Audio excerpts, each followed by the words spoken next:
একটুখানি আওয়াজ দেন নারায়ে তাকবীর। আওলাদে মুজাদ্দিদুজ্জামান, আওলাদে মুজাদ্দিদুজ্জামান, সিলসিলা হক মুজাদ্দিদুজ্জামান পীরজাদা শাহিমউদ্দিন সিদ্দিকী ওয়াল কুরাইশি হুজুর কিবলা, নারায়ে তাকবীর। আম্মার উদ্দিন সিদ্দিকী ওয়াল কুরাইশি হুজুর কিবলা, পীরজাদা আম্মার উদ্দিন সিদ্দিকী ওয়াল কুরাইশি হুজুর কিবলা, নারায়ে তাকবীর, নারায়ে তাকবীর। হুজুর একটুখানি বেয়াদবি করছে, একটা বাচ্চা 2 মিনিটের একটা কবিতা বলে, সে বাচ্চাটা কই, এ বাবু চলে চলে 2-3 মিনিটের জন্য ছোট্ট একটা কবিতার আবৃত্তি হবে, দেখি কেমন লাগে কবিতাটা। অনেক সময় যাদের কাছ থেকে আমরা অনেক কিছু আশা করি না, তাদের কাছ থেকে অনেক কিছু পাই।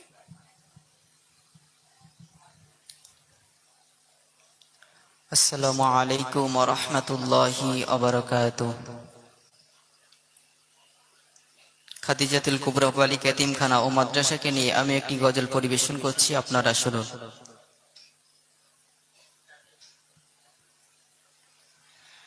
খাদিজা আমাদের আশা, সে তো নারী জাতির আলো।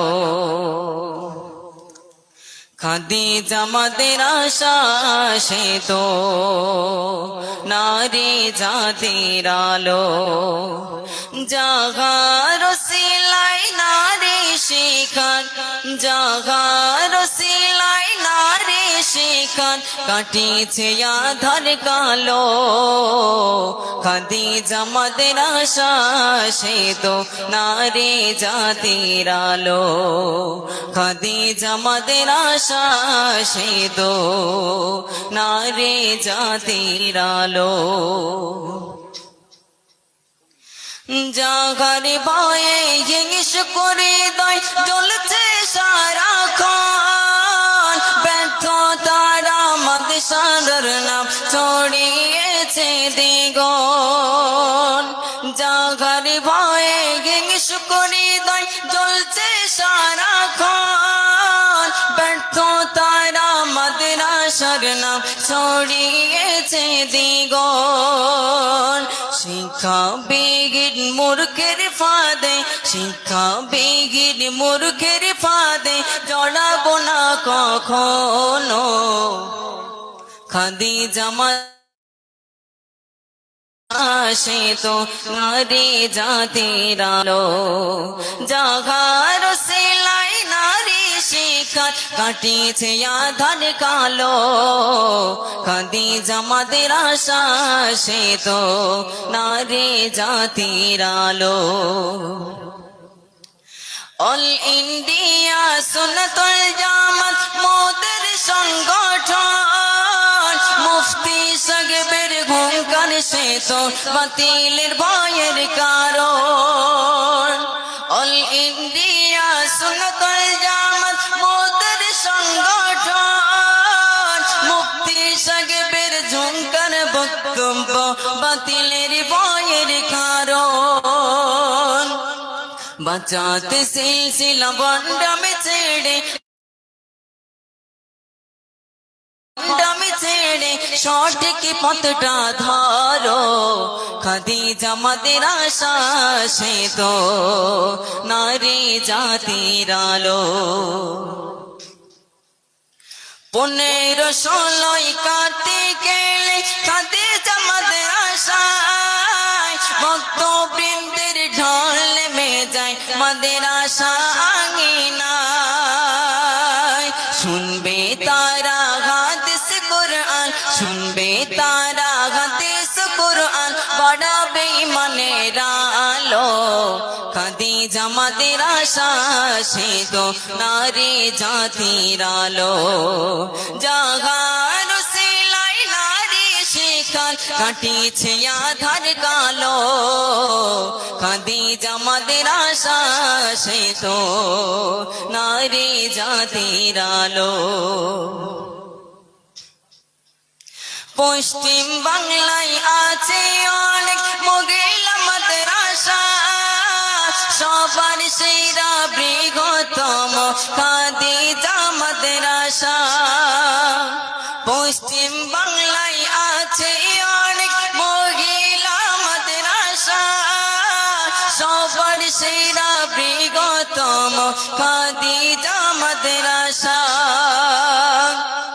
শত শত নারী আলেমা শত শত নারী আলেমা হয়ে বাড়িতে ফিরিল খাদিজা মাদ্রাসা সে তো নারী জাতির আলো খাদিজা মাদ্রাসা সে তো নারী জাতির আলো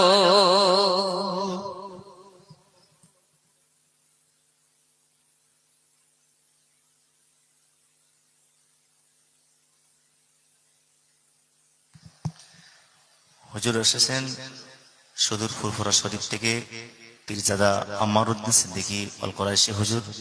হুজুর কিবলার হাতে মাদ্রাসার পক্ষ থেকে স্মৃতিস্বরূপ একটা স্মারক মেমেন্টো উঠিয়ে দেওয়ার জন্য মাদ্রাসার ডিরেক্টর সাহেব এবং ইসালে সব কমিটির সম্পাদক শাহরাব মন্ডল সাহেব দুইজনকে অনুরোধ করছি হুজুর কিবলার হাতে এই স্মারক মেমেন্টো উঠিয়ে দেওয়ার জন্য। তাকবীর দেন, নারায়ে তাকবীর, নারায়ে তাকবীর। পীরজাদা হুজুর কিবলা, নারায়ে তাকবীর।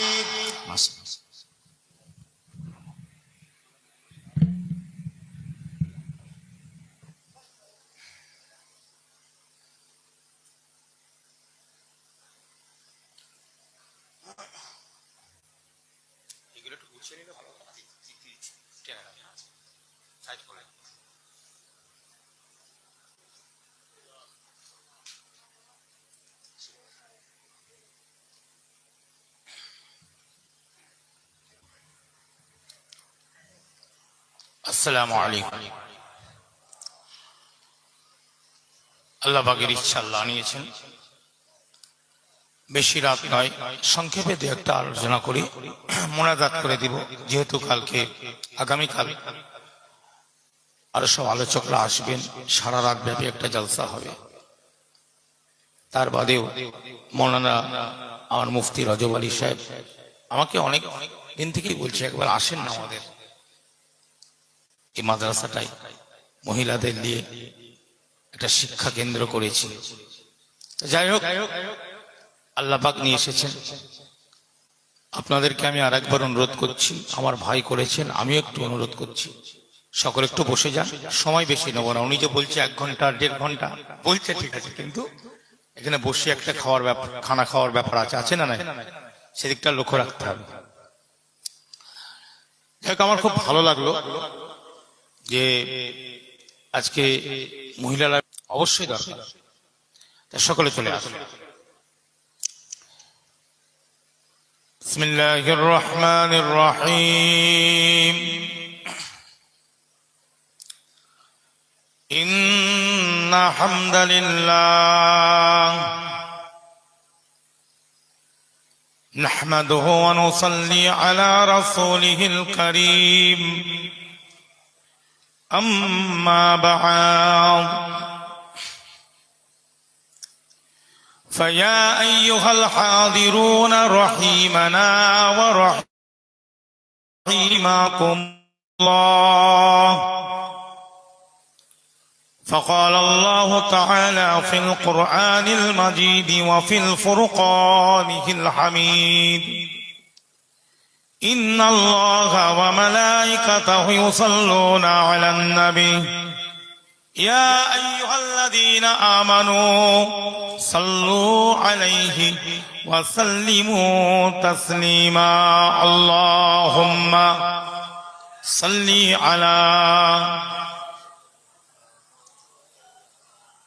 وعلى آل سيدنا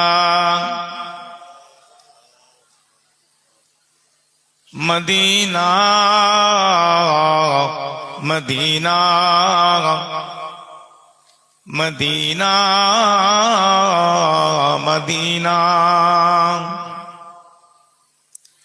चलो चल के देखे दया रे मदीना, किधर है मदीना, कहाँ है मदीना, किधर है मदीना, कहाँ है मदीना। अल्लाहुम्मा सल्लि अला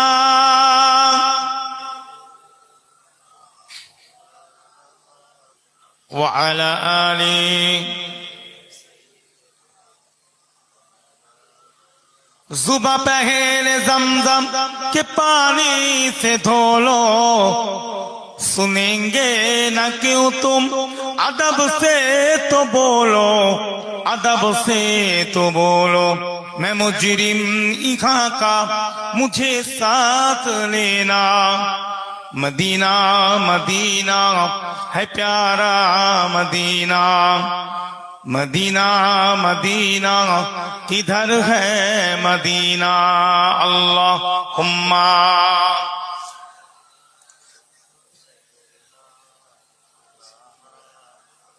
व अला आली जिधर देखता हो उधर है मोहम्मद ये हर शय में भी जलवा गर है मोहम्मद पता साये का कुछ न पाया जो ढूंढा ये हैरतों में हो फिर बशर है मोहम्मद ये हैरतों में हो फिर बशर है मोहम्मद खुदा जाने उसको खुदा को जाने खुदा जाने उसको खुदा को वो जाने मदीना मदीना है प्यारा मदीना है प्यारा Medina Medina Medina Medina Medina Medina Medina किधर है मदीना अल्लाहुम्मा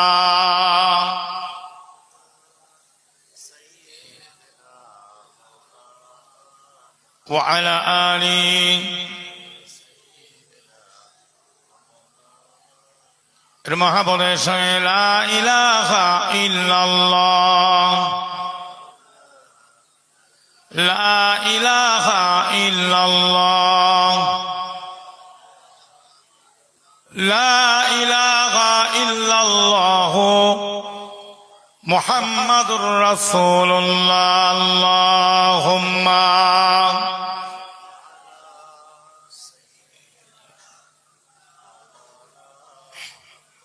وعلى آل سيدنا আমরা সকলে একটু পড়ি সাল্লাল্লাহু আলাইহি ওয়াসাল্লাম আমার দিন দরদি আল্লাহ বারা ভাই জানেরা এই খাদিজাতুল কুবরা মাদ্রাসার পরিচালক বিন্দু বিশেষ করে আমার মুফতি মাওলানা রজব আলী সাহেব যিনি মূল দায়িত্বে আছেন সাথে সাথে বয়োজ্যেষ্ঠ বয়স্ক জওয়ান যুবক ছোট ছোট স্নেহের ভাই পর্দার আড়ালে অন্তরালে ছাত্রী যারা আছেন সাথে সাথে মা বোনেরা যারা আছেন আল্লাহ পাক সুবহানাহু ওয়া তাআলা রব্বুল ইজ্জাতের ইচ্ছা আল্লাহ আমাদের এই জায়গাটায় উপস্থিত করিয়েছেন আমরা সকলে একটু পড়ি আলহামদুলিল্লাহ খুব সংক্ষেপে দুই একটা আলোচনা যেহেতু মাদ্রাসার ব্যাপার শিক্ষা কেন্দ্রের ব্যাপার মাদ্রাসা শব্দটা ভারতবর্ষ শুধু নয় ভারতবর্ষের বাইরেও বিভিন্ন রাষ্ট্রে এই মাদ্রাসা শব্দটা একটা অ্যালার্জি হয়ে গিয়েছে কি হয়ে গেছে জোরে বলে মানুষের কাছে একটা অ্যালার্জি টাইপের একটা চুলকানি টাইপের জিনিস কিছু মানুষের কাছে সকলকে আমি বলবো না ভারতবর্ষের মধ্যেও বাংলার মধ্যেও এরকম কিছু মানুষ এখন আমি দেখছি তৈরি হয়েছে এই শব্দটা শুনলে একটা অ্যালার্জি চুলকানি হয় অ্যাকচুয়ালি মাদ্রাসা শব্দটার মানে আমরা অনেকেই জানি বেশিরভাগ মানুষ আমরা জানি মাদ্রাসা মানে সেখানে শুধু কোরআন পড়া হবে হাদিস পড়া হবে ফিকহ পড়া হবে উসুল পড়া হবে আদব পড়া হবে আরবি উর্দু পড়া হবে আর কিছু নয় ভুল চিন্তা এটা থেকে সরে যান, এটা থেকে আমাদের সরে আসতে হবে, এই চিন্তা দূর করতে হবে। মাদ্রাসা শব্দ মানে হলো শিক্ষা কেন্দ্র, শিক্ষার জায়গা। জোরে বলুন, ওই জায়গাটা আসে। আরবিতে মাদ্রাসা বলা হয়, ইংলিশে স্কুল বলা হয়। কি বলা হয়? যেমন আরবিতে কলেজকে বলা হয় কুল্লিয়াতুন, ইউনিভার্সিটিকে বলা হয় জামিআতুন। একটা আরব থেকে যদি লোক আসে, একটা আরব থেকে যদি মানুষ আসে, একটা আরব থেকে যদি মেহমান আসে আপনার এখানে, আপনি যদি তাকে আপনার এলাকার হাই স্কুল নিয়ে যান, হাই স্কুলের কাছে নিয়ে যান দেখাতে, সে তখন কি আরবিতে হাই স্কুল শব্দ ব্যবহার করবে না মাদ্রাসা শব্দ ব্যবহার করবে? হাযিহি মাদ্রাসা, এটাই তো বলবে না। মাদ্রাসা শব্দ মানে কেবলমাত্র আরবি পড়া হবে, উর্দু পড়া হবে, ফিকহ পড়া হবে, এর মধ্যে সীমাবদ্ধ।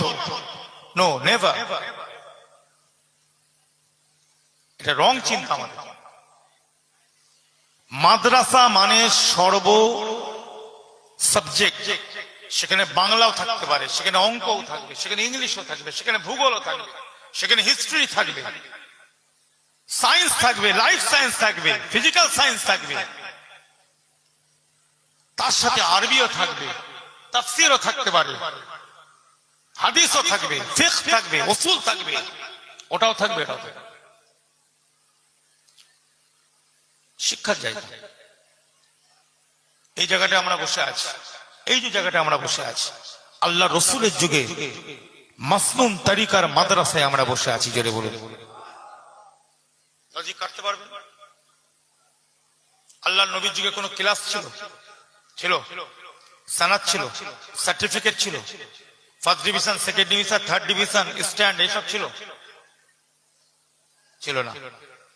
আজকে Jamia Azhar University, Riyadh University, Medina University, PhD, হাদিসের উপরে ডক্টরেট, তাফসীরের উপরে ডক্টরেট, হয় না আদবের উপরে ডক্টরেট। আল্লাহ নবীর যুগে এই সিস্টেম ছিল। সাহাবায়ে কেরামরা বসতেন, মা বাইনা বাইতি ওয়া মিম্বারি রাউদাতুম মির রিয়াদিল জান্নাহ। জেরে বলুন, মাদ্রাসা শিক্ষার জায়গা। কোন পরীক্ষা নয়, কোন ফার্স্ট ডিভিশন, কোন সেকেন্ড ডিভিশন, কোন থার্ড ডিভিশন, সব ব্যাপারই না। আল্লাহ নবী আলোচনা করছেন, সাহাবায়ে কেরামরা শুনছেন। কেউ গাছের ছালের উপরে, কেউ পাথরের উপরে, বিভিন্ন জায়গায় লিপিবদ্ধ করছে। কারো স্মরণ শক্তি খুব বেশি, কুওয়াতে হাফিজা আছে, হিফজ ক্ষমতাটা খুব ভালো, ব্রেনে নিচ্ছেন, সিনায় নিচ্ছেন, নিয়ে চলে যাচ্ছে, ব্যাস, কোনো পরীক্ষা নেই। ঠিক অনুরূপ সাহাবায়ে কেরামদের সময়ও, যেমন একটা আমি এক্সাম্পল দিই, ইমামে আযম আবু হানিফা রাহমাহুল্লাহ, অনেকে বলে যে ইমামে আযম আবু হানিফা রাহমাহুল্লাহ হুজুর হাদিস জানতেন না। এটা জানেন কি? আপনাদের কানে এসেছে? এক শ্রেণীর মানুষ আমাদের মুসলমানদের মধ্যে আছে, তারা আবু হানিফা হুজুরের সমালোচনা করতে ব্যস্ত। আমার কাছে একটি কিতাব আছে ইমামে আযমের উপরে, আরবি টু উর্দু। উনি কত বড় দরের একজন মুহাদ্দিস ছিলেন। শুধু উনি মুফতি নয়, উনি ফাকিহ ছিলেন না, উনি একজন বড় দরের মুফাসসির এবং মুহাদ্দিস ছিলেন। একজন বড় দরের মুফাসসির এবং মুহাদ্দিস না হতে পারলে, একজন বড় দরের কেউ যদি মুফাসসির মুহাদ্দিস না হয়, সে কোনোদিন ফাকিহ হতে পারে? জোরে বলেন, সম্ভব না। আলেম ওলামারা আছে, অবশ্যই আপনারা বুঝবেন কথা।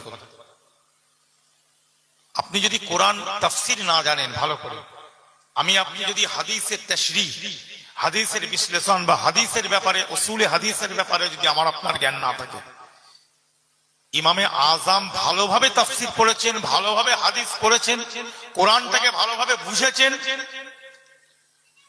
হাদিসটাকে ভালোভাবে বুঝেছেন, ওটাকে সামনে রেখে মাসলা তৈরি করেছেন, ফাতোয়া তৈরি করেছেন। জোরে বলুন, আল্লাহ ওনাকে মুজতাহিদ বানিয়ে দিয়েছে। উসুলের কিতাবের মধ্যে লেখা আছে, আলেম ওলামার আছে, 500-এর উপরে কোরআনের হুকুম হাকামের আয়াত শানে রাসূল সহ যার হিফজ থাকে, প্রায় 3 থেকে 4 হাজার কম বেশি আহাদিস বা সনদ আসমা ও রিজালকে হিফজ রেখে যার মুখস্থ থাকে এবং তাকওয়ার উপরে চলে, আল্লাহর ভয় অল টোটাল যার মধ্যে থাকবে, এই জিনিসগুলো সেই হচ্ছে মুজতাহিদ। মুজতাহিদ ছিলেন 4 ইমাম, এবং এই 4 ইমামের মধ্যে 3 ইমামই আবু হানিফা হুজুরের নাম করে গেছেন, জোরে বলুন। ওনার ছাত্র ইমাম ইউসুফ শেবানি, ইমাম মুহাম্মদ হুজুর, আবু হানিফা হুজুর, যেমন আল্লাহর নবী সাহাবারা বসে আছেন, আয়াত নাযিল হচ্ছে, আল্লাহ নবী সাহাবাদেরকে বলছে, এই যে খাদিজা, সেই খাদিজার কথা এসে যাবে, বুঝলেন? বুখারী শরীফ, হীরা গুহাতে যাবেন, সব কিছু খাদ্য ভালো করে তৈরি করে দিয়ে হুজুরকে দিচ্ছেন। কতটা গার্ড দিয়েছে, কতটা প্রোটেকশন দিয়েছে। খাদিজাতুল কুবরা রাদিয়াল্লাহু তাআলা আনহা যতদিন হায়াতে ছিলেন, বেঁচে ছিলেন, আল্লাহর নবী দ্বিতীয় বিয়ে করেন। খাদিজাতুল কুবরা যতদিন বেঁচে ছিলেন রাদিয়াল্লাহু তাআলা আনহা, তো সেই খাদিজাতুল কুবরা যখন হীরা গুহাতে গেলেন, আল্লাহ রাসূল ইকরা, এই যে বলছে জিবরাইল আলাইহিস সালাম এসে, এক সময় উনি আল্লাহর নবী কি বললেন? ইকরা বিসমি রাব্বিকাল্লাযী খালাক। খাদিজার কাছে এসেছে, আল্লাহর নবী বলছেন জাম্বিলুনি জাম্বিলুনি, আমাকে কম্বল দিয়ে ঢাকা দাও, আমার শীত লাগছে, ঠান্ডা লাগছে। এই যে হাদিস আছে আপনারা পড়েছেন, তো কথা এই জায়গাটায়, এই খাদিজাতুল কুবরা রাদিয়াল্লাহু তাআলা আনহা, আমার রাসূল কিন্তু, আমার নবী পাক কিন্তু পায়গাম পাঠাননি। খাদিজাতুল কুবরা নবীর কাছে পায়গাম পাঠিয়েছে, মুহাম্মদ ইবনে আব্দুল্লাহ যদি আমায় বিয়ে করতে চায়, আমি খাদিজা রাজি আছি। জোরে বলুন সুবহানাল্লাহ। কথা বুঝলেন? একদম টাইম বেশি নেব না, কয়েকটা কথা বলি, আমি শেষ করব। যেহেতু তা আজকে সিস্টেম বদলেছে। আবু হানিফা হুজুর, সাহাবায়ে কেরামরা পড়িয়েছেন, আমরা কিতাবের মধ্যে পেয়েছি, আনাস ইবনে মালিক রাদিয়াল্লাহু তাআলা আনহুর কাছে আবু হানিফা হুজুর তার সোহবতে বসে হাদিসের দর্স নিয়েছেন, জোরে বলুন। আরো এরকম অনেক সাহাবা হুজুরকে আমার আবু হানিফা হুজুর দেখেছেন, তাদের সোহবতে বসেছেন। পর পর সিলসিলা, পদ্ধতি পাল্টেছে। তখনকার যুগে পরীক্ষা নিরীক্ষা ছিল না, কোনো অ্যানুয়ালি ছিল না, কোনো হাফিয়ালি ছিল না, কোনো সানাত ছিল না। একজন ইমাম আরেকজন তার কাছে বসলো, কিতাব পড়লো, শেষ। পরবর্তীকালে সিস্টেম বদলালো, ব্রিটিশ আমল, কথা বুঝলেন? সিস্টেম বদলালো, ক্লাসিক্যাল সিস্টেম করা হলো, পরীক্ষা নিরীক্ষার সিস্টেম চালু হলো, সার্টিফিকেটের সিস্টেম চালু হলো, যাতে একটা ছাত্রদের মধ্যে প্রতিযোগিতার ব্যাপার আসে, ও আমার থেকে আগে হয়ে গেছে, আমাকে পরের পরীক্ষায় ওকে টপকাতে হবে। এই জন্য এইসব মাদ্রাসা সিস্টেম তৈরি হলো। তাহলে মাদ্রাসা জিনিসটা নবীর জামানা থেকে আছে, সিস্টেম বদলেছে। এই সিস্টেমটা হলো বিদআত। এটা কি জোরে বলে? নতুন জিনিস। এটা কি নতুন জিনিস? আজকে আপনি এখানে কোরআন পড়া হচ্ছে, শরিয়াতের দিন ইসলামের শিক্ষা হচ্ছে, অনেক মানুষ এখানে কি করছে? দান করছে না করছে? কথা বলেন, সকালে বলেন। আচ্ছা বলেন, যারা দান করছে তাদের একটা নিয়ত কি আছে? যে এখানে একটা দিনের শিক্ষা হয়, শিক্ষা কেন্দ্র, দুনিয়া দিন দুটোই শিক্ষা হচ্ছে, তার সঙ্গে তেলাওয়াতে কোরআন হচ্ছে, আছে না নাই? আচ্ছা, এমনি কোরআন পড়া হচ্ছে, হ্যাঁ কোরআন পড়া হচ্ছে, তার সঙ্গে হাদিস পড়া হচ্ছে, শরিয়াতের ইলম শিক্ষা হচ্ছে, তাহলে আমি যদি এখানে কিছু দিই আল্লাহ আমাকে একটু সওয়াব দেবে। হালাল পয়সা, হোয়াইট মানি, সুন্দর একটা পয়সা, তার উপার্জনের একটা সুন্দর পয়সা থেকে, একটা পরিষ্কার পরিচ্ছন্ন পয়সা থেকে সেই মক্তব, এই দ্বীন ইসলামের ইদারাগুলোতে অনেক মানুষ দান করে। তার নিয়ত হচ্ছে আমি এখানে দিলে আমি একটু সওয়াব পাবো, আর আমি দিচ্ছি আল্লাহ আমার ব্যবসা যেন ভালো হয়। বিভিন্ন এক একজন এক একটা নিয়তের উপরে দান করে, তো নাকি দান করে। তাহলে সওয়াবের ব্যাপার, তাহলে যেখানে সওয়াব আছে সেখানে দিন আছে না নাই? কথা বলেন, যেখানে সওয়াবের ব্যাপার আছে, তাহলে এখানে যারা দিচ্ছে সওয়াবের জন্য, তাহলে এখানে দিন আছে, এর মধ্যে দিন আছে না নাই? দিন আছে বলে তো সওয়াবের জন্য দিচ্ছে, কিন্তু এর মধ্যে কিছু জিনিস বিদআত আছে। পুরো কথা শুনবেন, কিন্তু চমকে যাবেন না, মুশকিল না হয় না, পুরো কথাটা শুনবেন। এটা বলে আমি শেষ করব, যেহেতু মাদ্রাসার ব্যাপার, সংক্ষেপে একটু মক্তব মাদ্রাসা নিয়ে আলোচনা করছি। তাহলে বিদআতুন, বিদআতুন মানে নতুন জিনিস। এক শ্রেণীর পূর্ব বাংলা, পশ্চিম বাংলা বিভিন্ন জায়গায় বক্তা আলেম বেরিয়েছে, তারা দঈফ হাদিস মানে না, আজিজ হাদিস মানে না, সহিহ এবং হাসান নিয়ে চলে। পরিষ্কার কথা, তাদের কাছে সবই বিদআত। বিদআত মানেই খারাপ, বিদআত মানেই বাজে না। আহলে সুন্নাত ওয়াল জামাত, আব্দুল হক মুহাদ্দিস দেহলভী, হাদিসের যিনি পণ্ডিত, যার ওসিলাতে আজকে হিন্দুস্তানের মানুষ আজকে হাদিস কি জিনিস আমরা জানতে পেরেছি। এই কথা ঠিক না? আব্দুল হক মুহাদ্দিস দেহলভীর নামে শিয়ারে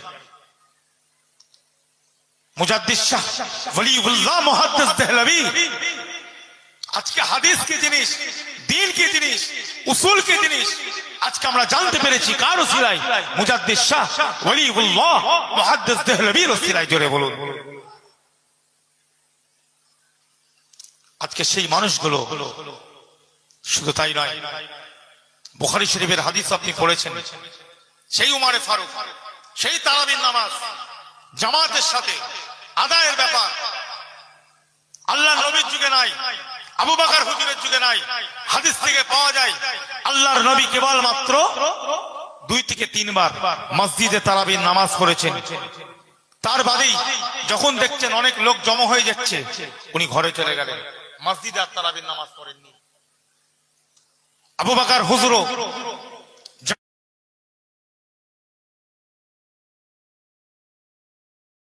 ওমরে ফারুক চালু করলেন। ওমরে ফারুক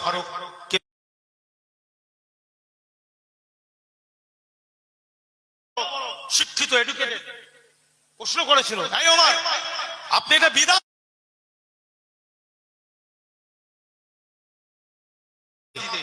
আপনি রমজান মাসে, রমাদানুল মুবারক মাসে আপনি নতুন জিনিস চালু করছেন কেন? এটা তো বিদআত, রাসূল করেনি। আবু বকর একটা উত্তর দিয়েছিলেন, এটা বিদআত, নতুন জিনিস, কিন্তু এটা ভালো।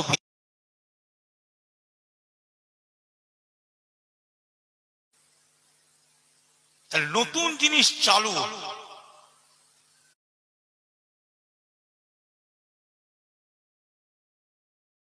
তাহলে আজকালের কোন মৌলী সাহেব, বক্তা, কোন মুফতি মৌলানার কথা শুনে আমরা কাজ করতে যাব? জোরে বলেন, যাব?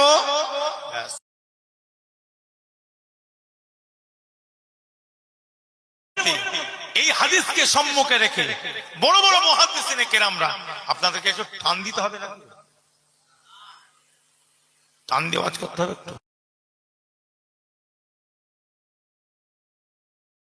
টাইম লেগে যাবে। হয়তো আমার চাচাজি বলছে না দরকার নেই, কেন একটা খাওয়ার ব্যাপার আছে কি কথা। হ্যাঁ, আসেন।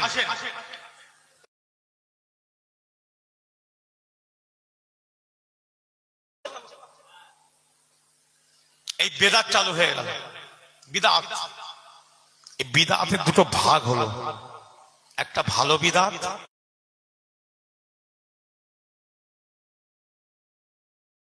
শাহ ওলিউল্লাহ হুজুর থেকে নিয়ে বড় বড় মুহাদ্দিসিনে কেরামরা বিদআতের তাকসিম করলেন, আকসাম তৈরি করলেন, শ্রেণী বিভাগ। একটা ভালো বিধাত, একটা খারাপ বিধাত। তাহলে আজকে মাদ্রাসায় যে সিস্টেম গুলো চালু হয়েছে, আমাদের এই মাদ্রাসার কথাই বলি বা বিভিন্ন জায়গায় শিক্ষা কেন্দ্রের মধ্যে যে সিস্টেম, এগুলো বিধাত, কিন্তু এই বিধাত গুলোর মধ্যে কোনো খারাপই নেই, এতে আরো উপকার আছে বলে এই বিধাত গুলো হচ্ছে ভালো বিধাত। কথা বোঝা গেল? সেই মাদ্রাসার দিকে আপনারা খেয়াল রাখবেন। আমার খুব ভালো লাগছে এটাই যে পুরুষরা তো আলেম হচ্ছে, পুরুষরা শিক্ষিত হচ্ছে, মহিলাদেরও শিক্ষার দরকার আছে না নাই? অনেক এতিম মেয়েও এখানে পড়ে, তাই তো?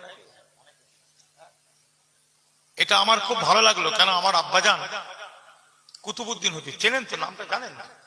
জি, উনি অনেক আগেই বলতেন যে পুরুষদের, ছেলেদের তো অনেক মাদ্রাসা হচ্ছে, হাফিজিয়া মাদ্রাসা, খারিজিয়া মাদ্রাসা, ছেলেদের তো আর দরকার নেই।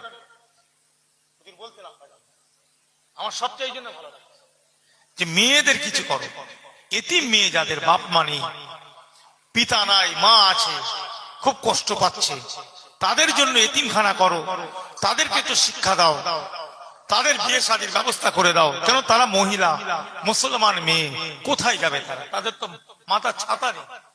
একটা পুরুষ তার বাপ নেই, অবশ্যই এতিম।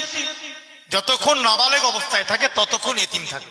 মাসলা বলছি, একটা পুরুষ কিংবা মহিলা যতক্ষণ নাবালিগ বা নাবালিগ অবস্থায় থাকে ততক্ষণ এতিমের হুকুম তার উপর।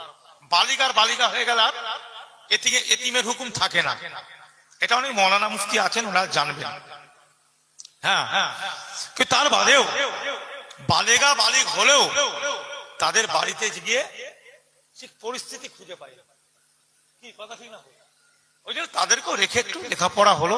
তার সাথে সাথে অনেক সংস্থা আছে, তারা তার বিয়ে শাদীর ব্যাপারটাও তারা কি করে, খরচা তুলে সবাই মিলে একটু সাহায্য করে। কেন, একটা পুরুষ সে বড় হলে একটা যে কোনো মিষ্টির দোকান হোক, যে কোনো জায়গায় গিয়ে একটা চাকরি বাকরি, যে কোনো একটা ব্যবস্থা করে নিতে পারবে, যেহেতু তার পর্দার ব্যাপার, যেটা বলে পর্দার ব্যাপার। কিন্তু একটা মুসলমান মহিলা, বিশেষ করে হিজাবের ব্যাপার, হিজাব ফরজ, আর মহিলারা একটু কি হয়, পুরুষদের থেকে সর্বদিক থেকে একটু কি, হ্যাঁ, দুর্বল। ঠিক, সে তো চট করে সবকিছু করতে পারবে না, বুঝলেন? সবকিছু করতে পারবে না। এই জন্য তাদের যে একটা ব্যবস্থা, তাদের যে একটা জায়গা তৈরি করে দেওয়া, যারা শুধু এটা বলে নয়, যারা এই ব্যবস্থা নিচ্ছেন, আমি তাদেরকে থ্যাঙ্কস জানাই।